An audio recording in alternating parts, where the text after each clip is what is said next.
This is the Overachievers podcast for people who want success without the burnout. Most of the perfectionists that I work with don't think of themselves as perfectionists. Not really. They think of themselves as thorough, careful, someone who takes pride in getting it right. And then, somehow, the thing never quite gets finished. Today we're looking at why that happens and what it actually costs you.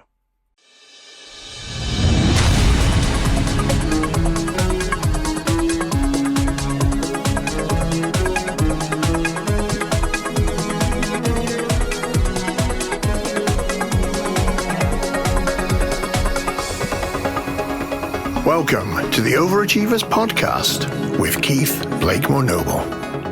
Because success shouldn't cost everything. Hello, welcome back.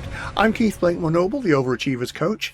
Welcome to series 3 of the Overachievers podcast. In this series of 12 episodes, we're going to spend some time in the inner landscape of overachievement.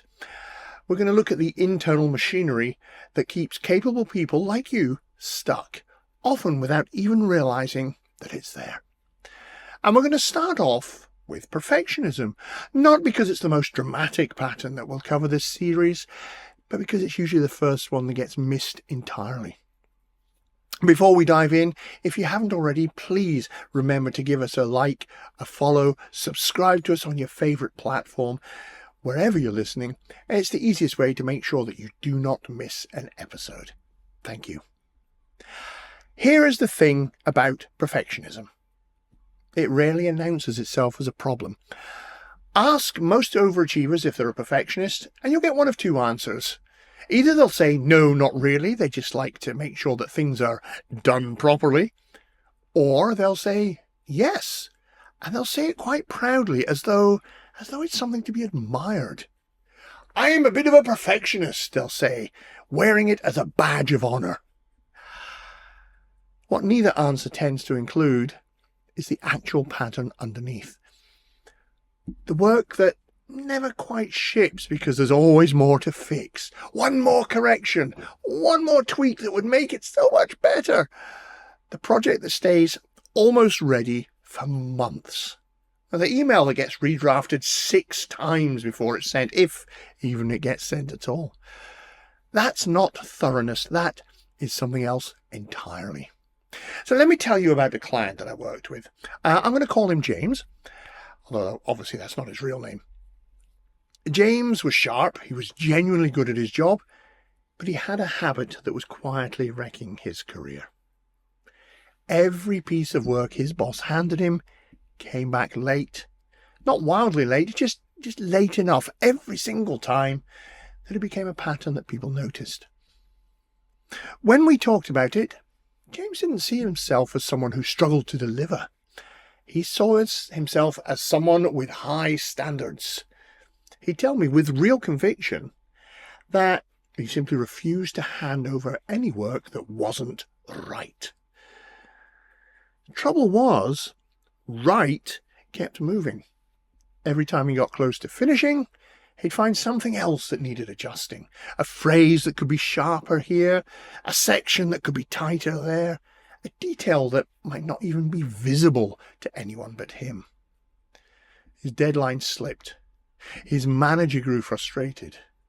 James stopped getting the assignments that would have led to promotion, not because his work was poor, but because nobody could rely on when, or even if, it would arrive. He genuinely believed good enough was not good enough, and that if he delivered something that was merely good enough, then he believed he'd failed. Where does this show up for you? Not in someone else's story, but in yours. Where is there something that you haven't quite finished, you haven't quite sent, you haven't quite started because it isn't ready yet? There's an important distinction here, and it's one that many overachievers have never been taught. Perfectionism is not the same as considered care and attention. Doing a good job means checking your work, thinking it through, catching the details that matter. And that is a strength. There is nothing wrong with having high standards. Perfectionism is different. Perfectionism is what happens when checking becomes a way of avoiding the finishing line. It's finding reasons again and again to not actually complete the thing. Sometimes that's fear of what happens next. Sometimes it's the fear of being judged once the work is out in the world. And sometimes it's simply fear that finishing means it's over and now it can be evaluated. High standards ask, is this good enough to serve the purpose it needs to serve? Self-punishment asks, could this theoretically be better forever, no matter how good it already is? And that's where perfectionism creeps in. These are two very different questions, and far too many overachievers have spent years answering the second one whilst believing they were answering the first one. Here's what makes this pattern so hard to spot in ourselves. Perfectionism dresses itself up as a virtue. It doesn't feel like avoidance. It feels like integrity. It feels like refusing to cut corners, refusing to let people down, refusing to put your name to something less than your best. And because it feels that way, it rarely gets questioned. Nobody sits their capable, conscientious colleague down and says, I think your commitment to quality is actually sabotaging you. I mean, that would sound absurd, right? Surely wanting things to be right is a good thing. But overcoming perfectionism was never about lowering your standards. It's about accepting something that's genuinely uncomfortable for a lot of overachievers to hear. And that is, nothing you make will ever be perfect. Nothing. Not because you're not good enough, but because perfect doesn't exist anywhere outside of the imagination. Life is imperfect. People are imperfect. Every piece of work anyone has ever shipped, admired, or built a career on is, in some way, imperfect. Heck, even this episode is imperfect. That's life.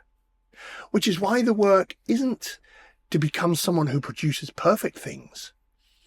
The work we need to do is to become someone who can let go of something that's good, knowing it will always be a little unfinished, a little improvable, and release it anyway.